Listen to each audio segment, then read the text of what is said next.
thanks in large part to Nast, where cartoons have become hugely important and influential in this country.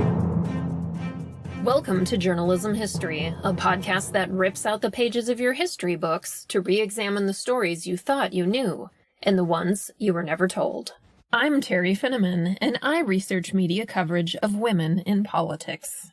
And I'm Nick Hershon, and I research the history of New York sports. And I'm Ken Ward, and I research the journalism history of the Great Plains and Rocky Mountains. And together, we are professional media historians guiding you through our own drafts of history. Transcripts of the show are available at journalism-history.org/podcast.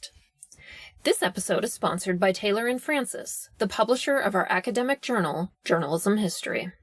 Although forgotten today, the 1884 presidential election was a fascinating time in American history.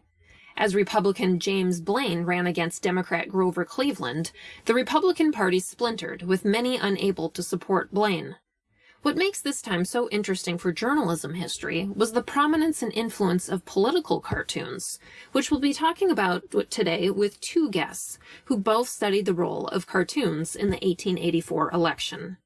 Our first guest, Harlan Makehamson of Elon University, will discuss his research, A Dude and Pharisee, cartoon attacks on Harper's Weekly editor George William Curtis and the Mugwumps in the presidential campaign of 1884. Later in the show, we'll hear from postdoctoral fellow Flora Koo about her work, The Ideological Influence of Political Cartoons on the 1884 U.S. presidential race. Harlan, welcome to the show. What interested you in studying political cartoons? Well, it was anything but a straight line. I had been a journalist for a dozen years, started off as a reporter, then copy editing, then did graphic design, typography work with newspapers. And I went back to graduate school and UNC Chapel Hill for my PhD, and knew I wanted to study history as my research area. And I started looking into Telegraph and how it changed how news was delivered. Thought it was a nice tie to what was happening to the internet at the time. I quickly realized that had already been done and quite well. So I was kind of stuck. So I kept reading about that general period, and I stumbled across this election that allegedly had been decided by political cartooning. And the journalist in me perked up and said, can that be possibly true? So that started my interest. And then I stumbled across Thomas Nast had drawn in that campaign. And I remember vaguely from my history class with Calder Pickett at the University of Kansas, I remembered a little bit about Nast. And then the more I got into it, I thought it was a really fun and intriguing way to sort of tie together my interest in history with the ability to my past journalistic experience in writing and editing and graphic design. So it kind of opened up a new window for me to explore those areas. So we're focusing specifically today on the presidential election of 1884. And you note that political cartoonists bludgeoned the majority party candidates during the 1884 presidential campaign with a vitriolic assault perhaps without parallel in American history. So what was it about this election, which is now virtually forgotten, that made it so divisive?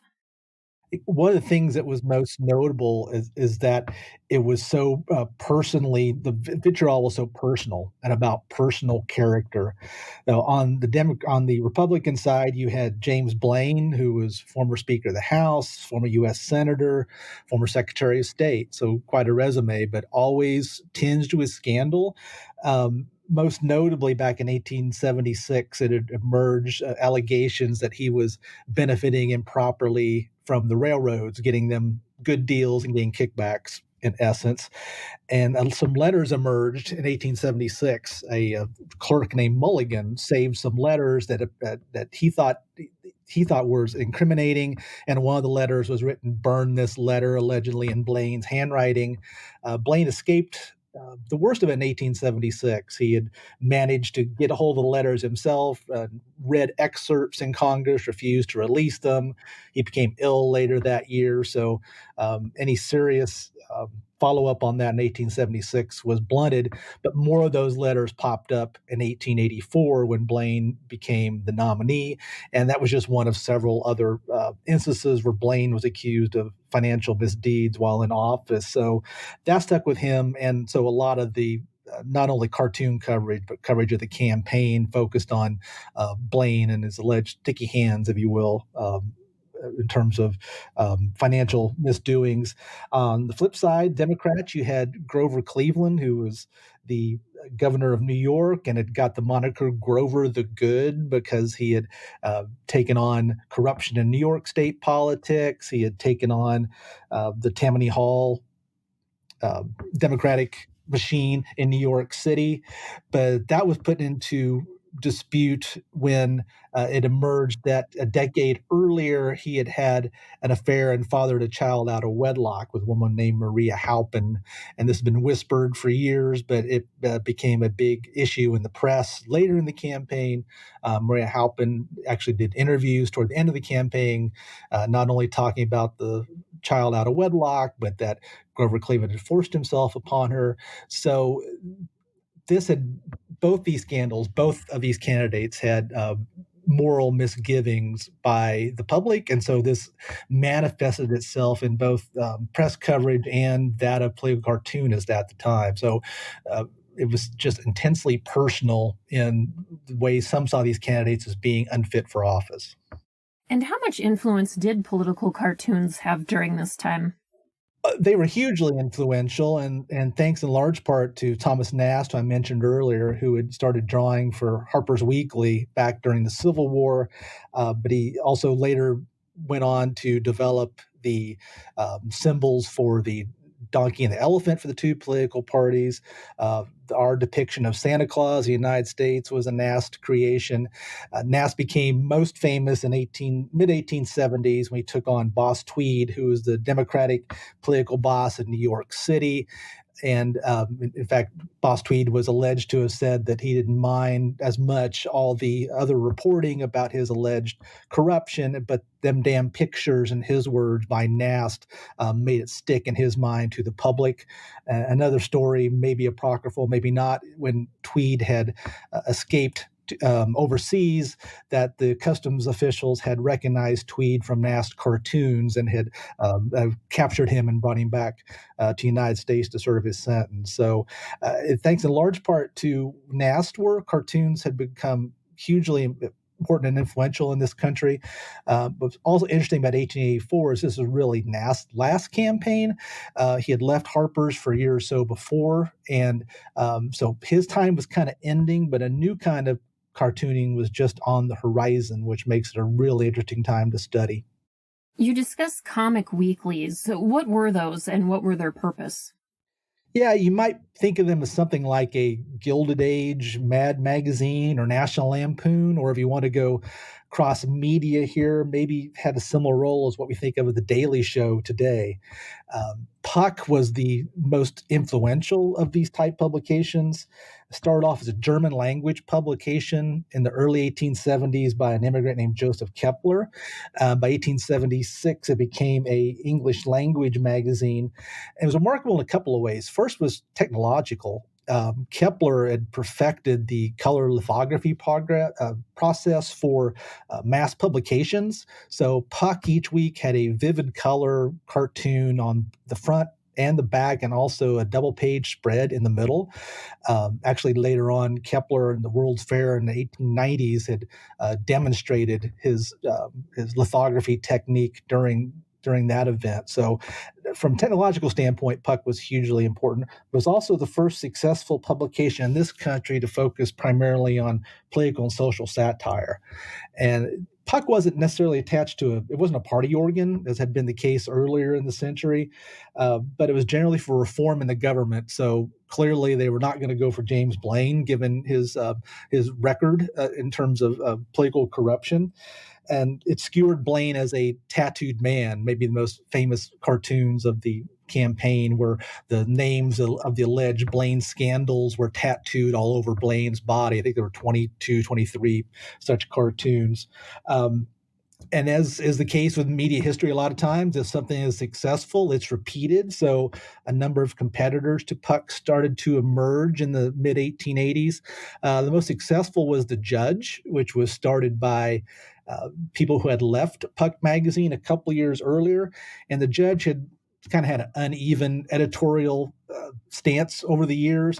But in 1884, it kind of landed on being against Grover Cleveland. So you had this new emerging form of satire, and some others other than Puck was starting to take up the mantle now. So there was a kind of a dual discussion going on between these two publications with the fitness of these two candidates.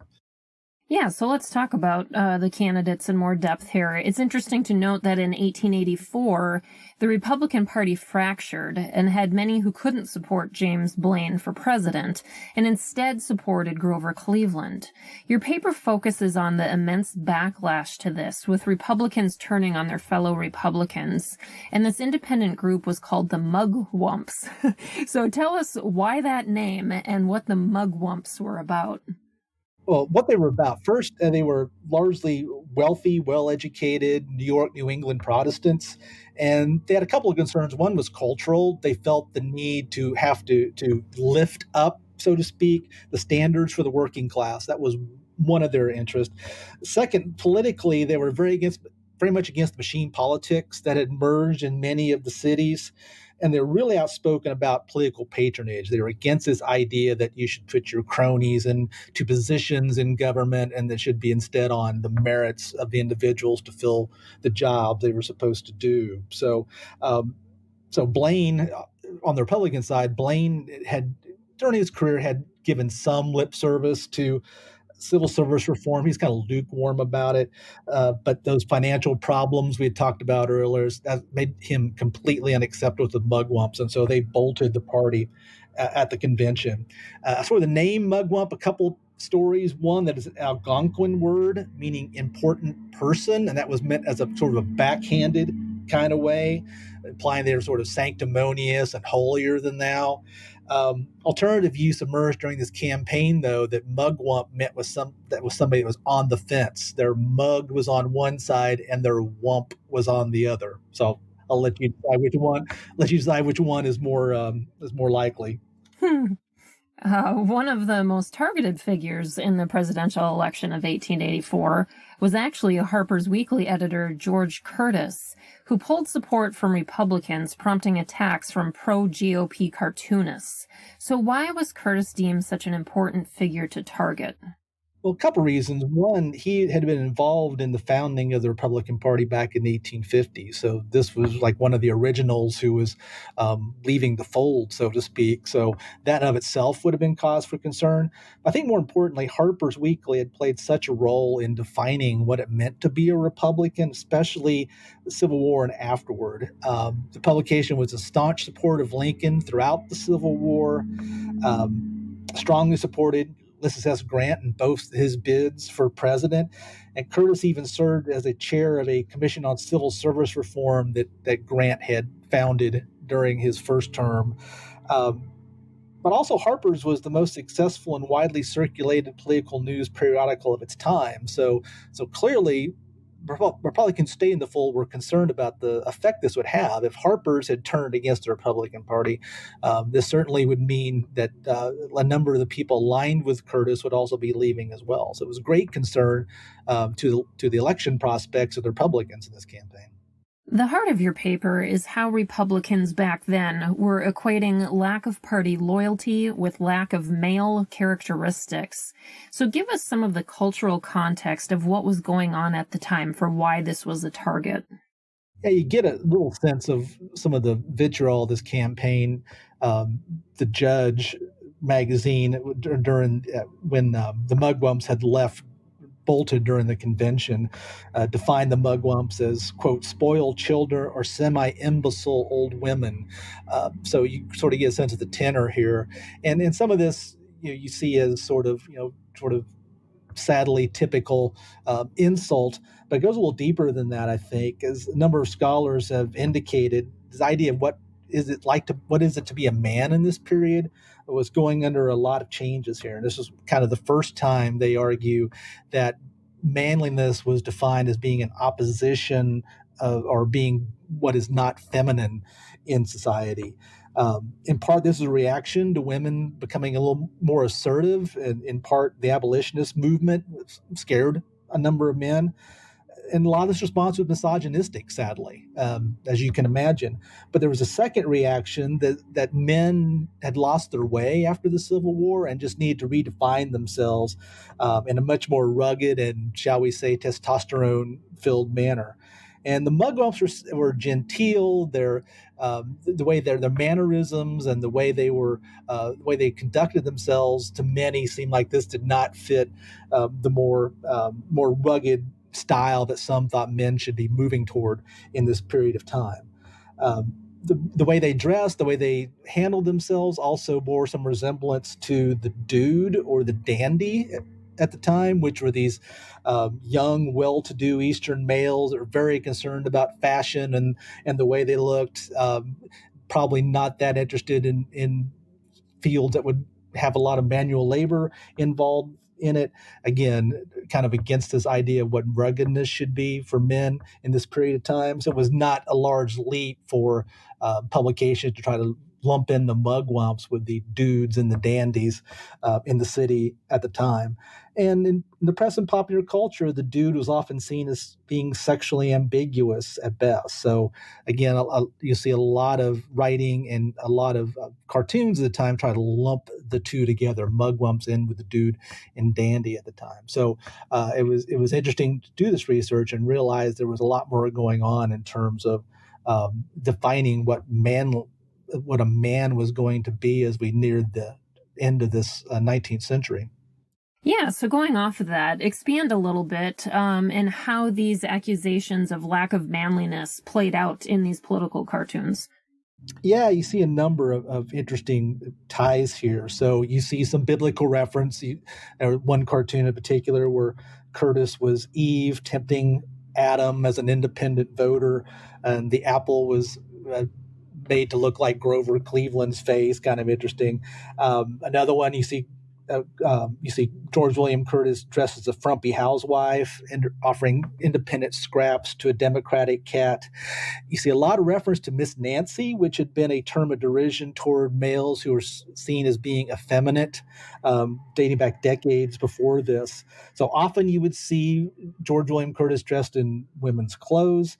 One really interesting cartoon from this time in The Judge was Curtis holding a rag doll, and the rag doll was stuffed with newspapers with the names of publications who had sort of been aligned with the mugwumps here, or at least thought bolting from Blaine as a candidate was a good idea. So there's sort of this mother-child relationship going on here that was really interesting, but also the title of it was "Led Astray," and that not only it was really a call to Cleveland's scandal, illegitimate child scandal.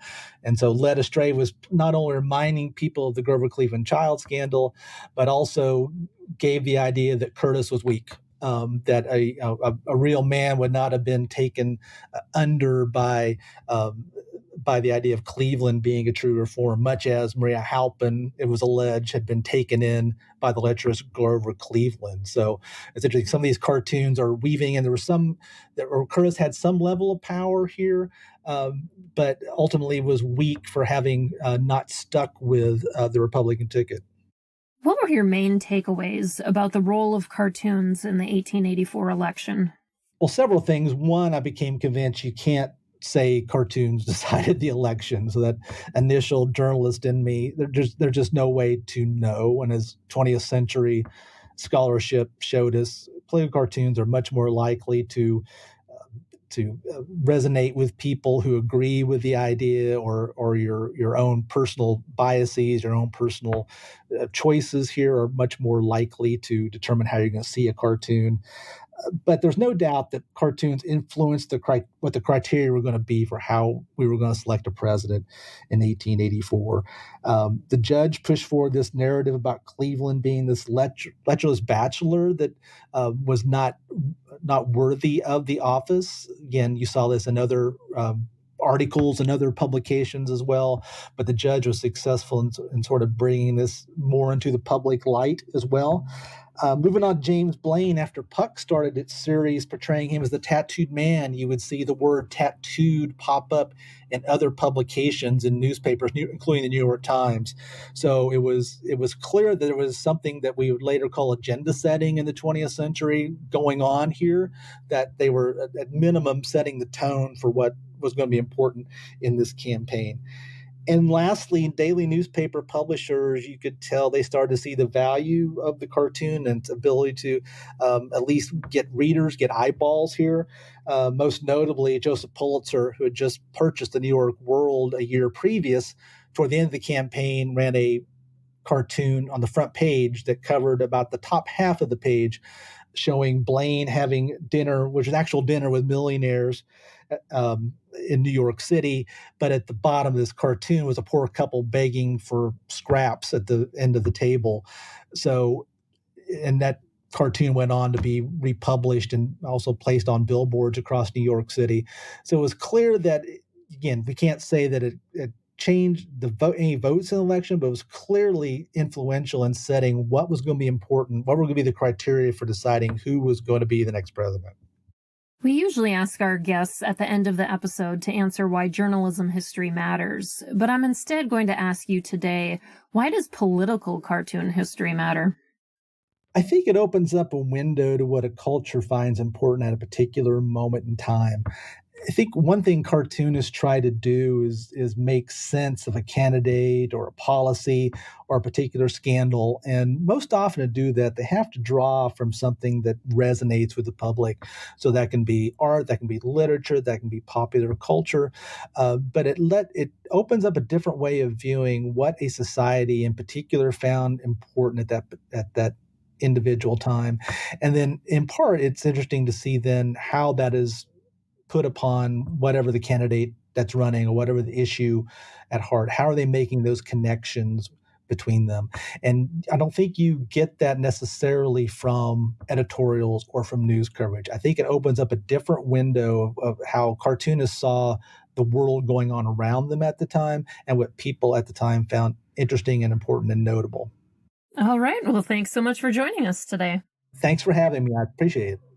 And now here's more about another journalism podcast our listeners may be interested in. Hi, I'm Mark Simon. On my podcast, The Journalism Salute, we spotlight important and interesting journalism organizations and people.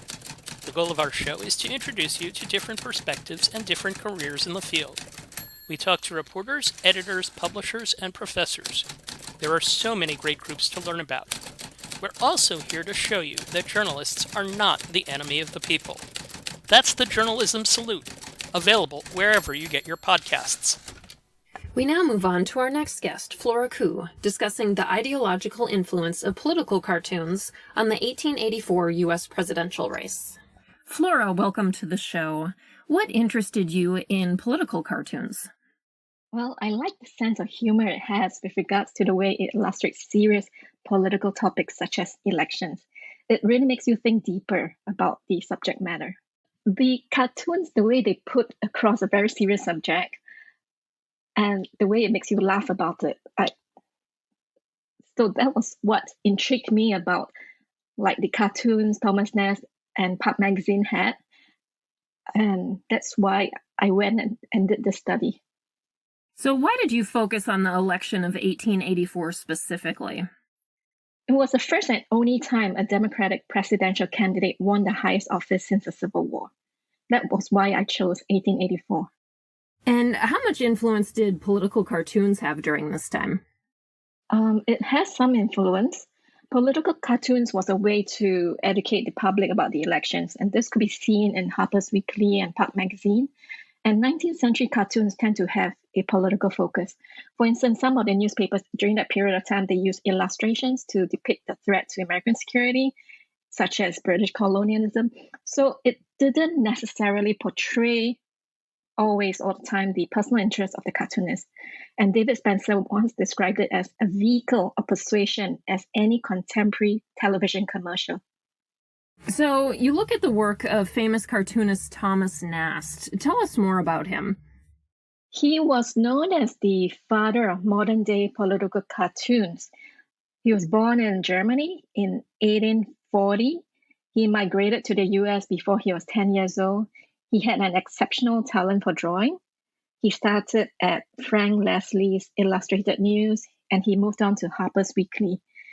His campaign against the corrupt William Tweed was perhaps what propelled him to the forefront or the top of his profession.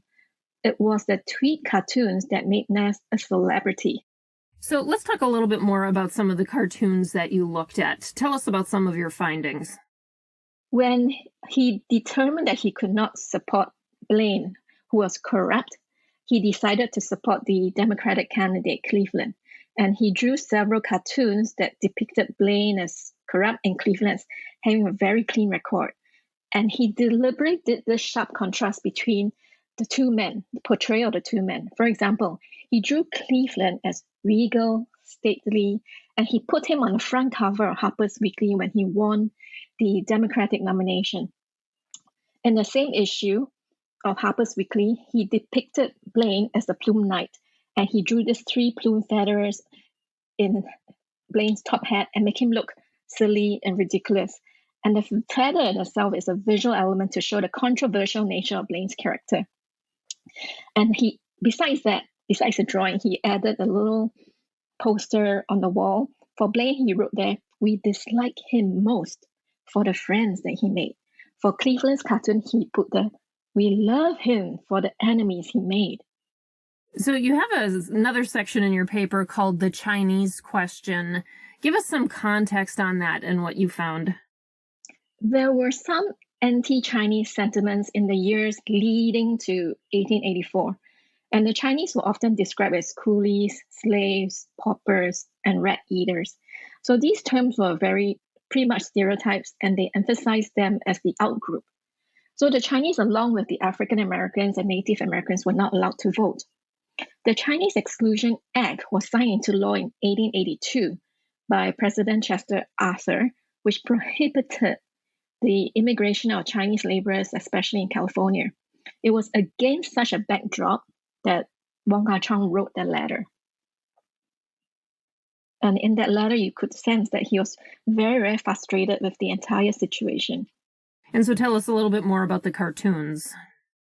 Thomas Blaine, the way he had a lot of sympathy, empathy for the Chinese. So in one of the cartoons, I think he drew in 1871, he drew like Columbia, with her hand on the Chinese man who was very defeated against the wall that was plastered with a lot of words. That wall depicted the wall of public protest. And that was one of the ways he advocated and fought for the Chinese through a whole series of those 30 cartoons. He was introduced in this cartoon as one of the oldest diplomats, and he negotiated the Burlingame Treaty in 1868, which was an attempt to protect the Chinese immigrants in the US from being discriminated against. So Columbia here touches the Chinese diplomat on the shoulder to introduce him to the international community. And this treaty appears in many of Nast's cartoons as being defiled by Blaine, because Blaine was in the other direction. He voted for the Chinese Exclusion Act. And Blaine is often shown, for instance, stepping on the Burlingame Treaty with his back towards the Chinese diplomat.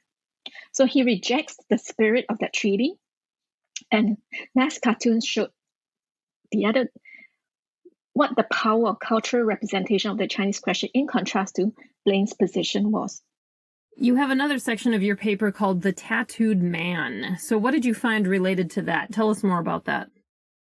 Pulp magazine was the one that depicted Blaine as the tattooed man, and his body was embellished with the names of all the different scandals that he was involved in. Now, the graphic use of tattoos was a satirical device that started much earlier, so it wasn't new. But Park's portrayal of Blaine as the tattooed man in the Dime Museum, it was very, very well received. It was so well received to the point that their competitor, another cartoon magazine called The Judge, acknowledged that the tattooed man imagery was so effective in shaping public opinion that they themselves copied the idea. So when Blaine won the Republican nomination, the judge used the tattooed man metaphor as a form of rebuttal. So the judge captioned their own version of Blaine as a tattooed man as "Let those who laugh win. Let those laugh who win." And another week later, they printed another cartoon showing the other great men, such as Blaine, James Garfield, Abraham Lincoln, George Washington, have also been tattooed as well. So this tattooed man was a very powerful image that created a mental picture in the minds of the public. And it was something that was very well remembered and what Blaine was known for. In your research, you ponder, was Nast a president maker? What did you conclude? I think he is a very important figure in the campaign to make Cleveland the next president. But it took more than just the person of Nast. In fact, you find that Parks magazine, the colorful tattooed man, seemed to have greater impact than his black and white drawings. Their rich colors was a very important draw with the audience, and it was the Parks cartoons that were copied instead of Nast art. So while the cartoons itself as a form of medium can help to achieve consensus, they alone do not determine what that consensus will be. The issue has to resonate with the public for it to appear on a public agenda. And I think that was what happened. The agenda-setting effect from the cartoons collectively influenced the attitudes towards the candidates and affected the pro-democratic shift in 1884. So we usually ask our guests at the end of the episode to answer why journalism history matters, but I'm instead going to ask you, why does political cartoon history matter? I think political cartoons history are fascinating because of their value especially to the historian, in what they reveal about the culture, about the society, about the community that produced and circulated them. Okay, well, thanks so much for joining us today. Thank you. Thanks for tuning in, and be sure to follow us on Twitter at JHistoryJournal. If you like our podcast, leave us a rating and a review wherever you listen to podcasts. Until next time, I'm your host, Terry Finneman, signing off with the words of Edward R. Murrow. Good night and good luck.